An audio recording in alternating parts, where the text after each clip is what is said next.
Hello everyone. ये हमारी polity की सीरीज़ चल रही है और हम इसमें जो है फंडामेंटल राइट कवर कर रहे हैं, जो कि पार्ट 3 में दिए गए हैं आर्टिकल 12 से 35 में। ठीक है, आज हम जो है आर्टिकल 33 से कंटिन्यू करेंगे, जो कि armed forces and fundamental rights के अंडर में आता है, जो 33 से 35 तक दिए गए हैं। इसको जो है क्या कहते हैं, हम जो है आर्टिकल 32 तक जो है कंप्लीट कर चुके थे। अब हम जो है आर्टिकल 33 करेंगे। पार्लियामेंट आर्टिकल 33 क्या कहता है? पार्लियामेंट कैन रिस्ट्रिक्ट और abrogate by law fundamental rights in the application to members of armed forces, paramilitary forces, police forces, intelligence agencies and analogous forces। यहाँ कहने का ये मतलब है कि पार्लियामेंट चाहे तो वो रिस्ट्रिक्ट कर सकती है, एब्रोगेट कर सकती है एनी लॉ या फंडामेंटल राइट एप्लीकेबल टू, जो कि आर्म्ड फोर्सेस के हों, पैरामिलिट्री फोर्सेस के रिलेटेड हों, या पुलिस फोर्सेस या इंटेलिजेंस एजेंसीज या कोई भी एनालॉगस जो फोर्सेस होती हैं उनसे रिलेटेड फंडामेंटल राइट जो हैं वो जो है पार्लियामेंट चाहे तो रिस्ट्रिक्ट कर सकती है। Forces charge with the maintenance of public order. Parliamentary law enacted under Article 33 can also exclude the court-martial tribunal established under the martial law from the writ jurisdiction of Supreme Court and High Court so far as enforcement of fundamental right is concerned। मतलब कहा जा रहा है कि forces charge with the maintenance of public order, मतलब यहाँ जो ये फोर्सेस की जिन फोर्सेस की बात की जा रही है, ये उन फोर्सेस की बात की जा रही है जिनको जो है पब्लिक ऑर्डर को मेंटेन करने का जो है चार्ज दिया गया है। फिर कहा है कि जो पार्लियामेंट्री लॉ है वो इनेक्ट जो होता है, जो अंडर आर्टिकल 33 जो है इनेक्ट है parliamentary law, it can also exclude the court marshals. ये जो है कोर्ट मार्शल्स को भी एक्सक्लूड कर सकता है, जो कि सुनाए जाते हैं tribunals establish under the military law द्वारा जो है ऑर्डर दिए जाते हैं जो कोर्ट मार्शल्स को, उनको भी जो है इस दायरे से बाहर रख सकता है from writ jurisdictions of supreme court और हाई कोर्ट के, so far as enforcement of fundamental right is concern. जब फंडामेंटल राइट के इन्फोर्समेंट की बात आएगी तो उसको भी जो है writ jurisdiction of supreme court और हाई कोर्ट से बाहर रखा जा सकता है। किसको? कोर्ट मार्शल्स को भी। Power to make laws under article 33 is conferred only on parliament and not on state legislature. जो आर्टिकल 33 के अंदर पार्लियामेंट के पास पावर है, मतलब कि जो आर्टिकल अंडर आर्टिकल 33 ये गिवन है कि जो पावर है to make laws under article 33 जो कोर्ट मार्शल से रिलेटेड, या फिर जो ये मतलब कि रिस्ट्रिक्ट करते हैं fundamental right of police forces, intelligence agencies और एनालॉगस फोर्सेस वगैरह का, तो ये पावर सिर्फ पार्लियामेंट के पास है, किसी स्टेट लेजिस्लेचर के पास ऐसी कोई पावर नहीं है। Any such law can not be challenge in any court on the ground of contravention of any fundamental right. और ऐसा कोई भी जो है लॉ जो बनाया गया हो अंडर आर्टिकल 33, उसे आप जो है कोर्ट में जो है चैलेंज नहीं कर सकते इस ग्राउंड पे कि वो कंट्रवीन कर रहा है किसी फंडामेंटल राइट को, मतलब आपके किसी फंडामेंटल राइट को जो है वो छीन रहा है। इस बेसिस पे आप जाके कोर्ट में कोई चैलेंज नहीं कर सकते उस लॉ को जाकर। The expression members of armed forces also covers such employees of the armed forces as barbers, carpenters, mechanics, cooks, chowkidars, bootmakers and tailors who are non-combatants। जो एक्सप्रेशन है इसमें आर्टिकल 33 में members of the armed force, वो जो है cover करता है उन एम्प्लॉयज़ को भी, आर्म फोर्सेस के उन एम्प्लॉयज़ को भी जो कि बार्बर, कारपेंटर, मैकेनिक, कुक, चौकीदार, बूट मेकर, टेलर की पोस्ट पर जो हैं तैनात हैं, जो कि नॉन कॉम्बिटेंट्स वाली कैटेगरी में आते हैं।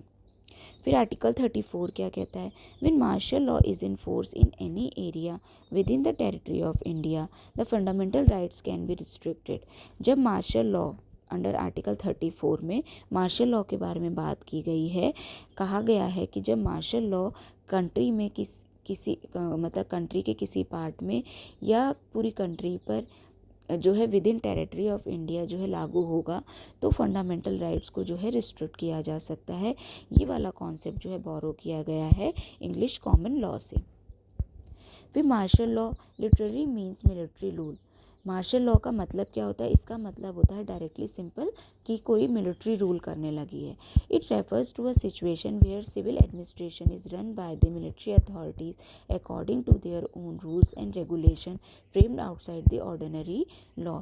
इसमें सिंपल मतलब होता है कि जो सिविल एडमिनिस्ट्रेशन होता है, जो मिलिट्री मतलब जो पर्सन होते हैं, जो मिलिट्री वाली जो कुछ एरिया डिमार्केटेड होते हैं, उन सब के अलावा जो सिविल एडमिनिस्ट्रेशन भी होता है किसी पर्टिकुलर टेरिटरी का, वहाँ पर जो है क्या है, मिलिट्री अथॉरिटीज़ द्वारा जो है उसे रन किया जाने लगता है। और वो भी जो उन्होंने खुद रूल्स और रेगुलेशन फ्रेम किए होते हैं, जो कि आउटसाइड ऑर्डिनरी लॉ से अलग होते हैं। मतलब जो ऑर्डिनरी लॉ की तरह नहीं होते, उनके अपने रूल्स एंड रेगुलेशंस होते हैं। उसके अकॉर्डिंग ही मिलिट्री वाले जो होते हैं वो उसके अकॉर्डिंग ही जो है सिविल एडमिनिस्ट्रेशन को जो है रन करने लगते हैं। इट दस implies the suspension of ordinary law and the government by military tribunal. और इसका मतलब यहाँ पे क्या होता है कि वो जो है सस्पेंड हो जाते हैं ऑर्डिनरी लॉ, जितने भी बाकी ऑर्डिनरी सिविल वाले लॉज होते हैं वो सस्पेंड हो जाते हैं, और गवर्नमेंट भी सस्पेंड हो जाती है बाय मिलिट्री ट्राइब्यूनल्स, जो मिलिट्री ट्राइब्यूनल्स होती हैं उनके द्वारा। It is different from the military law that is applicable to the armed forces. लेकिन हाँ, ये जो है आर्म्ड फोर्सेस पे जो मिलिट्री लॉ जो लागू होते हैं उनसे कुछ हद तक अलग होते हैं, बिल्कुल सेम वैसे ही लागू नहीं होते हैं सिविल एडमिनिस्ट्रेशन पे। फिर सुप्रीम कोर्ट ने क्या कहा है कि declaration of martial law does not ipso facto result in the suspension of writ of habeas corpus. मतलब यहाँ पे ये कहा गया है कि जो मार्शल लॉ जब डिक्लेयर होता है तो इसका ये मतलब बिल्कुल नहीं होता है कि जो रिट्स हैं, जो हैबियस कॉर्पस वाली रिट्स है या फिर जो अदर फंडामेंटल राइट हैं, वो अपने आप जो है सस्पेंड हो जाएंगे। उनको बल्कि ऐसा बिल्कुल नहीं है, जबकि ऐसा है कि उनको सस्पेंड करने के लिए आपको कोई लीगल लॉ बनाना पड़ेगा। ठीक है, मतलब वो ऑटोमेटिकली सस्पेंड नहीं होंगे। अगर आप पर्टिकुलरली उन्हें लॉ बना के सस्पेंड करेंगे तभी सस्पेंड होंगे। It empowers the parliament to indemnify any government servant and any other person for any act done by him. The act of indemnity made by the parliament cannot be challenged in any court on the ground of contravention of fundamental right. मतलब ये empower करता है parliament को to indemnify any government servant. मतलब ये एक तरीके से जो है एम्पावर करता है पार्लियामेंट को to indemnify any government servant और any other person for any act done by him. मतलब वो जो है एक तरीके से प्रोटेक्शन देता है किसी भी गवर्नमेंट सर्वेंट को या फिर किसी ऐसे पर्सन को जो कि कोई ऐसा एक्ट डन कर रहा है by him. The act of indemnity made by the parliament can not be challenge in any court on the ground that it contravention of any of the fundamental right. मतलब जो ये act of indemnity है made जो बनाया गया है parliament द्वारा, इसको चैलेंज नहीं किया जा सकता किसी कोर्ट में कि ये जो है फंडामेंटल राइट को जो है उसके खिलाफ काम कर रहा है या उसको एक तरीके से फंडामेंटल राइट को जो है वो लिमिट कर रहा है। ठीक है, तो एक्ट ऑफ इंडेमिनिटी क्या होता है? ये एक तरीके से प्रोटेक्ट करता है। मतलब जैसे क्या है, फंडामेंटल राइट जो है भाई कोर्ट में जाकर आप जो है इसके लिए अपने चैलेंज कर सकते हो कि भाई मेरा पर्टिकुलर फंडामेंटल राइट जो है उसे छीना जा रहा है या वो हार्म हो रहा है। तो भाई वहाँ पे ये कहा गया है कि एक्ट ऑफ या पर्टिकुलर सर्वेंट ने ऐसा किया है तो आप उसके खिलाफ जो है कार्रवाई करने के लिए अपील कर सकते हो।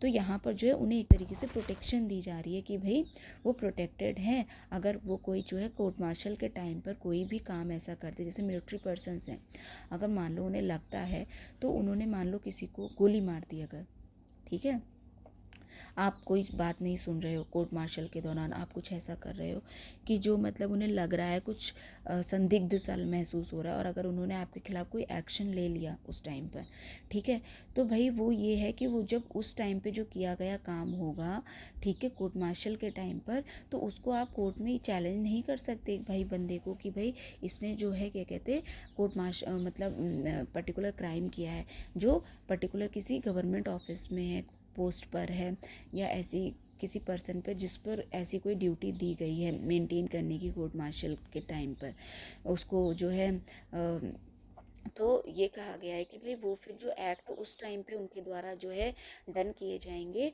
उन्हें जो है प्रोटेक्शन है, मतलब वो कर सकते हैं और उनको जो है कि उसके लिए सज़ा नहीं मिलेगी कि आपने जो है अपनी जो है ड्यूटी निभाने की सज़ा नहीं मिलेगी, क्योंकि वो ड्यूटी कर रहे हैं। ठीक है। The expression martial law has not been defined anywhere in the constitution. और जो मार्शल लॉ जो है उसे कहीं पर भी कॉन्स्टिट्यूशन में डिफाइन नहीं किया गया है। नो स्पेसिफिक और express provision in the constitution that authorises the executive to declare martial law, it is implicit in the article 34। No specific और express provision in the constitution, मतलब यहाँ पे जो है क्या कॉन्स्टिट्यूशन में, क्योंकि आज तक जो है हमारे देश में कोर्ट मार्शल नहीं लगा है, मतलब जब से आज़ाद हो गए हैं तब से हमारे यहाँ पे कोर्ट मार्शल की कभी भी नहीं लगाया गया है।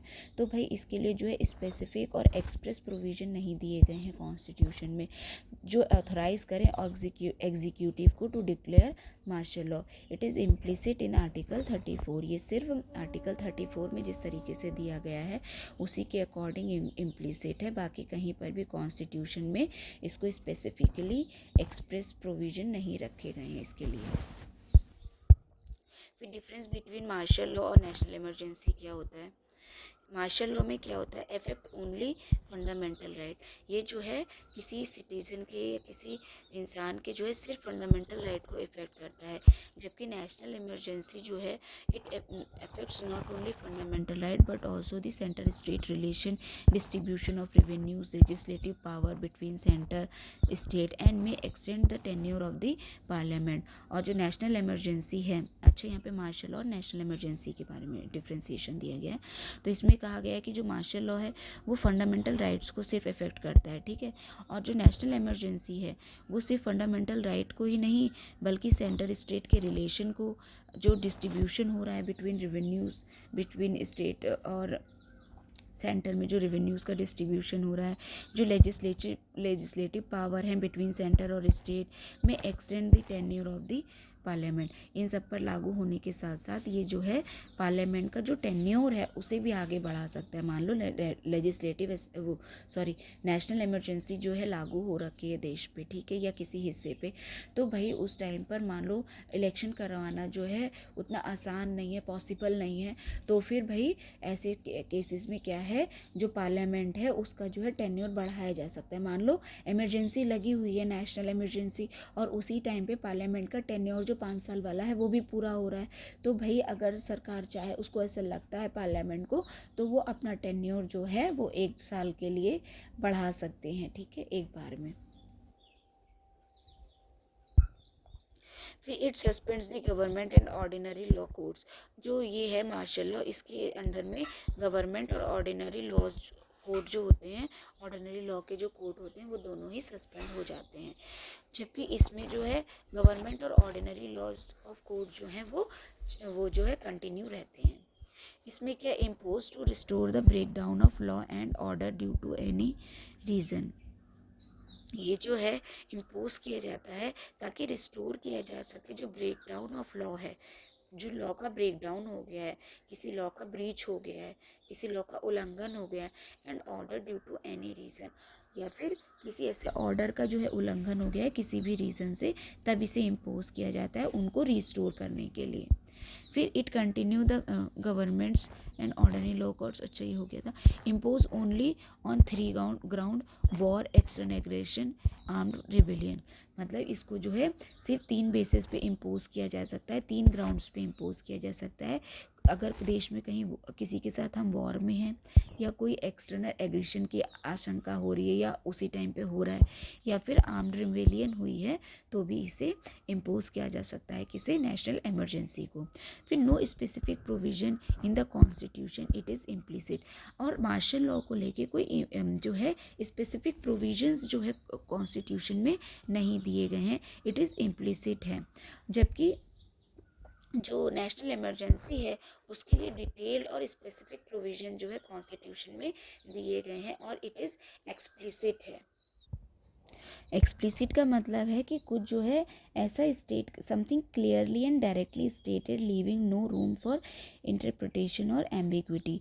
मतलब इसके लिए जो प्रोविज़न इतने डिटेल हैं कि भाई किसी भी प्रकार का जो है मतलब कि एक तरीके से कोई उसमें जो है एम्बिग्विटी नहीं आती है, मतलब उसमें प्रॉपर डिटेल्ड जो है मतलब रूल्स और रेगुलेशंस जो है नेशनल इमरजेंसी को लेकर दिए गए हैं। और इसलिए भी है ना, देखो मार्शल लॉ आज तक लगा नहीं है तो उससे रिलेटेड कभी कोई क्वेश्चन भी नहीं उठा कि भाई इससे क्या क्या रिलेटेड प्रोविज़न होने चाहिए जिसे स्पेसिफाई किया जा सके किस तरीके से लागू हो सकती है, किसका दायरा है पर्टिकुलर।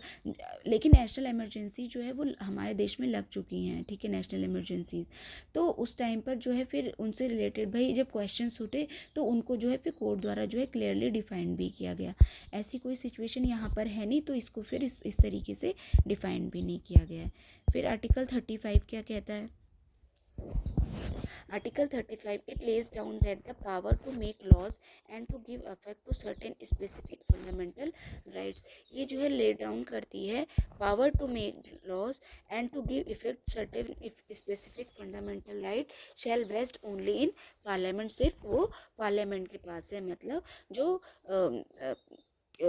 ऐसे पावर टू मेक लॉज और जो गिव अफेक्ट करते हैं सर्टेन स्पेसिफिक फंडामेंटल राइट, ये सिर्फ पार्लियामेंट के पास है, किसी स्टेट लेजिस्लेचर के पास ऐसी कोई पावर नहीं है। Ensures that there is uniformity throughout the India, ताकि जो है पूरे इंडिया में जो है यूनिफॉर्मिटी रह सके with regards to the nature of those fundamental rights और पनिशमेंट, फंडामेंटल राइट और पनिशमेंट को लेकर।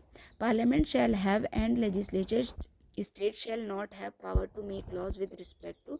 मतलब पार्लियामेंट के पास पावर है और स्टेट लेजिस्लेचर के पास पावर नहीं है। किन किन आर्टिकल्स के अंदर देखते हैं कि आर्टिकल जो 16 कहता है prescribing residence as a condition for certain employment और अपॉइंटमेंट। जब भाई रेजिडेंस वाली कंडीशन को जो इम्पोज करना होता है कि भाई पर्टिकुलर रेजिडेंस का इंसान ही जो है पर्टिकुलर पोस्ट पे जो है अपॉइंट किया जा सकता है, तो ऐसे केसेस में जो है पार्लियामेंट ही लॉ बना सकती है। फिर जब आर्टिकल 32 से रिलेटेड कोई लॉ बनाना होगा जिसमें जो है कोर्ट को एम्पावर किया जाता है other than supreme court and high court to issue direction orders and writs की, वो जो है सुप्रीम कोर्ट और हाई कोर्ट के अलावा अगर किसी कोर्ट पर रिट जुरिस्डिक्शन वाला जो है उसका दायरा बढ़ाना है तो भाई ये पावर भी जो है पार्लियामेंट के पास है कि वो ऐसी रिट ज्यूरिसडिक्शन की पावर किसी और कोर्ट को भी दे सकती है, अगर वो चाहे तो उसका दायरा बढ़ा सकती है, सिर्फ पार्लियामेंट के हाथ में। फिर आर्टिकल 33 रिस्ट्रिक्शन और abrogating the application of fundamental right to member of armed forces police forces. जो आर्टिकल 33 में कहा गया है कि भाई जो आर्म्ड फोर्सेस वगैरह के जो या पुलिस फोर्सेस जो होती हैं इनके जो या पैरामिलिट्री फोर्सेस जो होती है जो इनके राइट्स को जो रिस्ट्रिक्ट किया जाता है, इससे रिलेटेड भी जो पावर है वो सिर्फ जो है पार्लियामेंट के पास है लॉ बनाने की। फिर article 34 indemnifying any government servant और any other person for any act done by him in martial law. मतलब जो इंडेमनीफाई करता है किसी गवर्नमेंट सर्वेंट को, मतलब एक तरीके से प्रोटेक्शन प्रोवाइड करता है उसके खिलाफ, उसके जब वो कोई भी काम ऐसा करता है जो मार्शल लॉ के टाइम पर है तो उस टाइम पर उसके खिलाफ कोई भी कार्रवाई नहीं की जाएगी। मतलब वो अपनी ड्यूटी निभा रहा है अंडर मार्शल लॉ जो लागू हुआ है उसके अकॉर्डिंग, तो उसको किए गए किसी कार्य के लिए पनिशमेंट नहीं दी जाएगी जो वो मार्शल लॉ के दौरान जो है कोई भी गवर्नमेंट सर्वेंट जो है अपने पावर का इस्तेमाल करके जो करता है। ठीक है। Parliament shall have power to make laws for prescribing punishment for those acts that are declare to be offences under the fundamental right. मतलब पार्लियामेंट के पास पावर है to make laws for the prescribing punishment for those act are declare to be offences under fundamental right.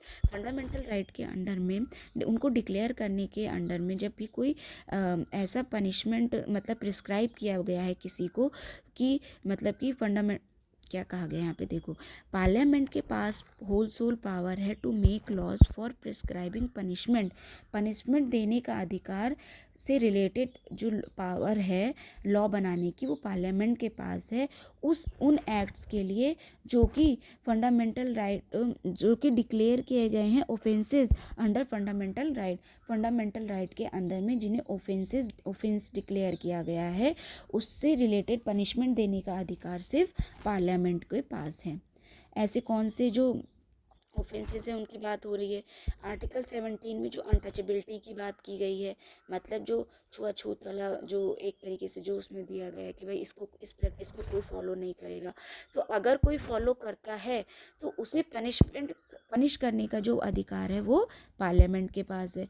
फिर जो article 23 है, traffic in human being और force labour से related जो आर्टिकल है, उसमें उससे रिलेटेड भी जो पनिशमेंट देने का अधिकार है वो पार्लियामेंट के पास है। फिर article 35 extend to the competence of the parliament to make law on the matters specified above, although some of those matters may fall with the sphere of the state legislature in state list.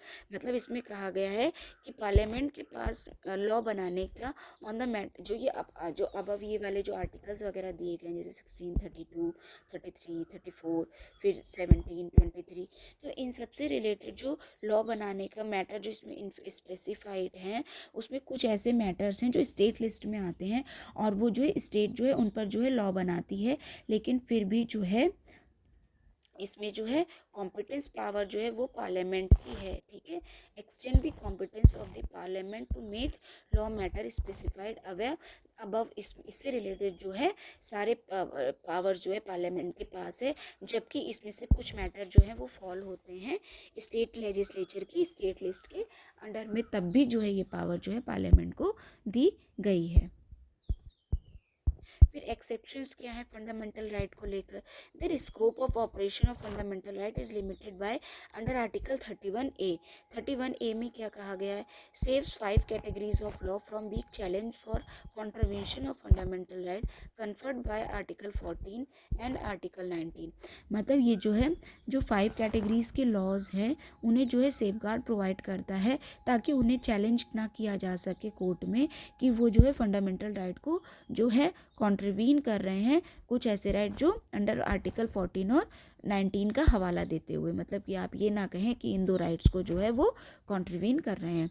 वो कौन कौन से provision है, acquisition of state related rights by the state. अगर कोई जो है state जो है डेवलपमेंट प्रोजेक्ट या कोई इंफ्रास्ट्रक्चर प्रोजेक्ट जो है डेवलपमेंट वाला जो है वो बनाना चाहती है, जैसे रोड हो गया, रेलवे हो गया, या कोई इसी प्रकार का मान लो स्कूल हो गया, हाँ, और हॉस्पिटल हो गए, कोई भी ऐसा काम जो मतलब कि स्टेट द्वारा जो है किया जा रहा है और उसके लिए उसे जो मान लो किसी प्रॉपर लैंड की ज़रूरत है और वो उसे एक्वायर्ड कर रहा है, तो भाई वो ऐसा कर सकता है, स्टेट चाहे तो ऐसा कर सकता है।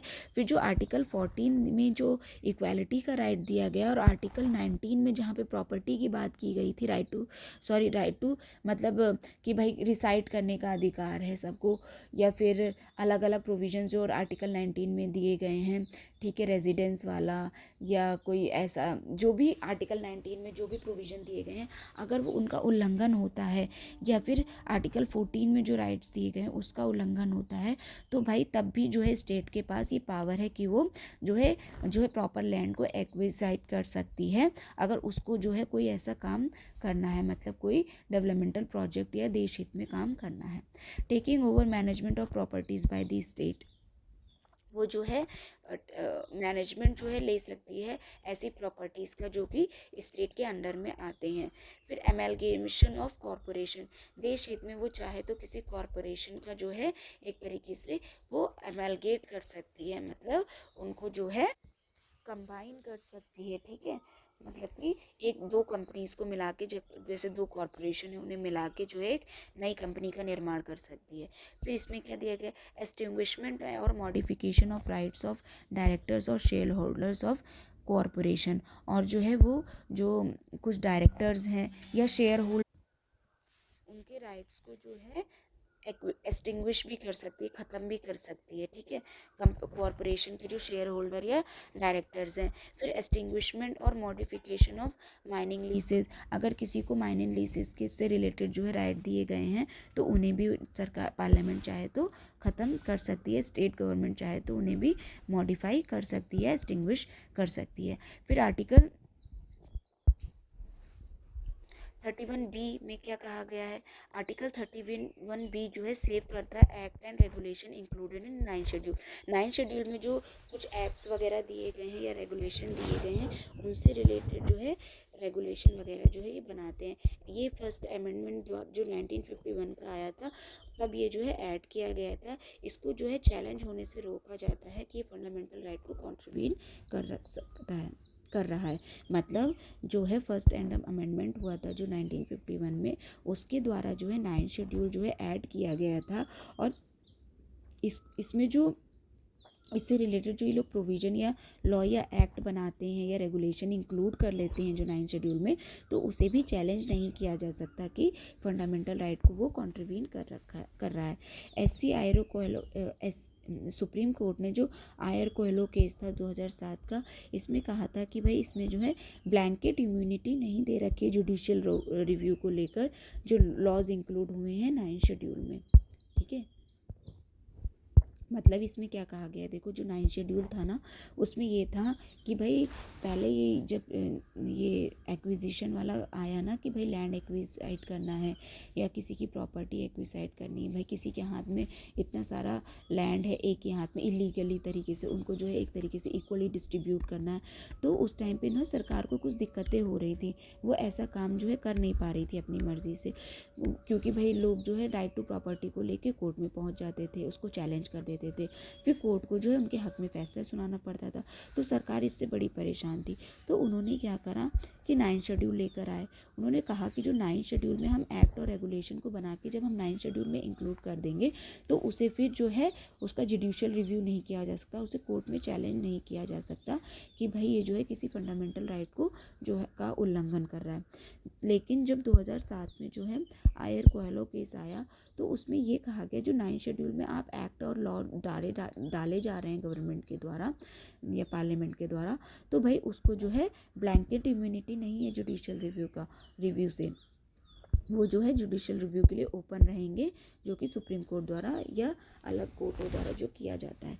तो judicial review is a basic feature of the constitution. उन्होंने कहा, सुप्रीम कोर्ट ने कहा कि जो जुडिशियल रिव्यू है ये बेसिक फीचर है कॉन्स्टिट्यूशन का। Such laws place after the 24 April 1973 the date of Kesavananda Bharati judgment are open to challenge in court if they violate fundamental right. उन्होंने कहा कि 24 अप्रैल 1973 मतलब क्या हुआ था, इस टाइम पे जो है केशवानंद भारती केस आया था और ये जो doctrine of basic feature of constitution है इसको जो है उसी टाइम पर से लागू किया गया था। तो इन्होंने कहा सुप्रीम कोर्ट ने कि भाई जो 24 अप्रैल 1973 के बाद से जो भी एक्ट या रूल्स या रेगुलेशन जो है 9 शेड्यूल में जो है इंक्लूड किए गए हैं उन्हें जो है चैलेंज किया जा सकता है किसी भी कोर्ट में कि वो वायलेट कर रहे हैं फंडामेंटल राइट को।